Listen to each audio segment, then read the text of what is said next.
Avant que la politique ne devienne ce lieu détestable et cynique où seul compte le rapport de force, les intrigues, la violence, la prédation, le meurtre et l'assassinat, comme l'a enseigné Nicolas Machiavel dans son fameux traité Le Prince.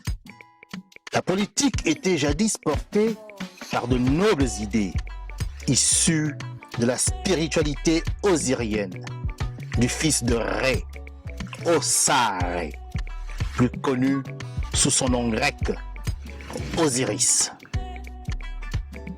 Cette primordiale spiritualité, issue du matriarcat kamique de l'Égypte antique, avait pour fondement les 42 idéaux de la Maat. Sous son égide, la politique était faite pour l'homme, tournée au service exclusif du bonheur de l'humanité, quand Narimari, que l'on appelle aussi Narmer ou Ménès, fut le premier monarque de la terre, le premier homme à gouverner Kama, ou l'Égypte réunifiée au 4e millénaire avant l'ère chrétienne. Nous, la jeunesse africaine décomplexée, compétente, consciente et agissante, avons décidé de faire de la politique en nous inspirant de nos brillants ancêtres africains.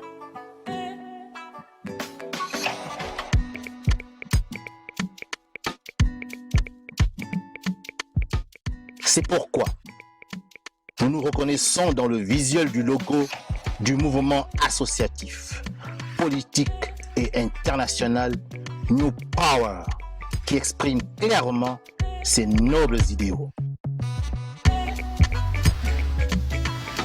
Je veux maintenant terminer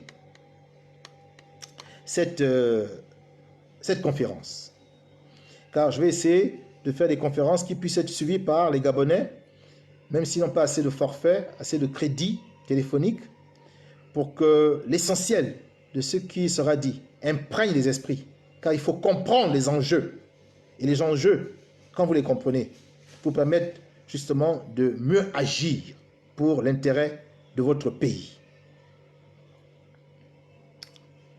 En conclusion, eu égard à ce qui a été dit, il faut répondre à la question. Sont-ce les Gabonais qui sont responsables de la situation de catastrophe et d'échec du développement de notre pays?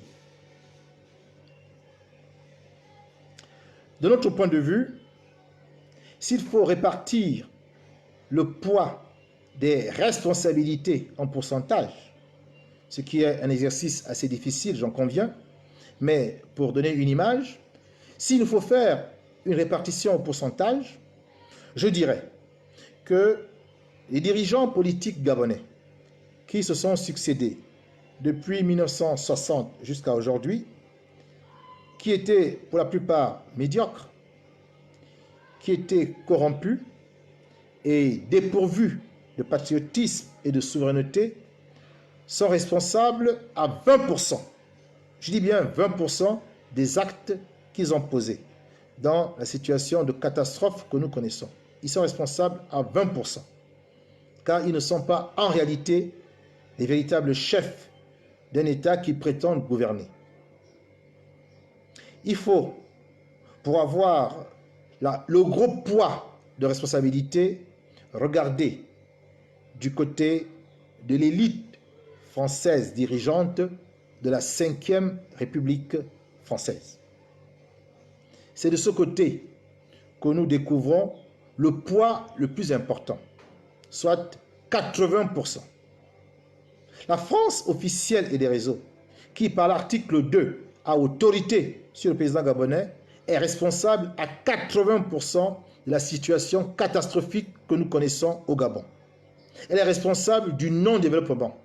Elle est responsable de l'échec au développement que nous constatons. C'est cela qui explique le paradoxe que le Gabon connaît aujourd'hui, d'être un pays immensément riche par ses ressources, mais également affreusement pauvre par sa population. C'est la France qui le veut. Si la France avait l'intention véritablement de développer notre pays comme elle développe le sien, avec nos matières premières, si elle avait ce sentiment généreux et positif, eh bien le Gabon présenterait une autre image. J'en suis convaincu. Mais pour la France, le Gabon reste une colonie d'exploitation.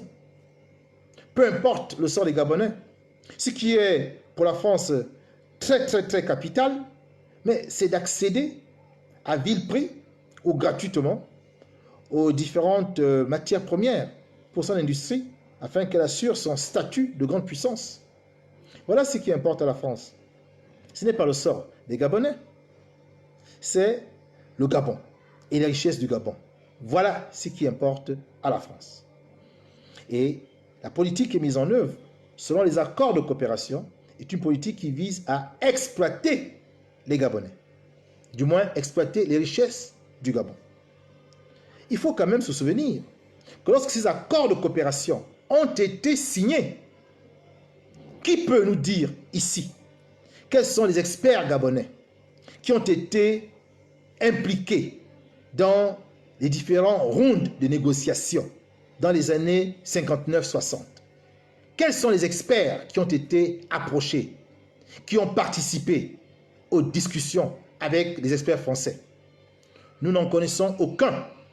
Qui sont les ministres de la République qui ont participé aux négociations avec leurs homologues français? Il était question de politique étrangère.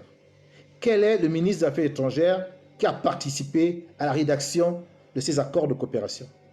Il est question des accords de défense et de sécurité. Quel est le ministre de la Défense gabonais qui a participé à la négociation de ces accords?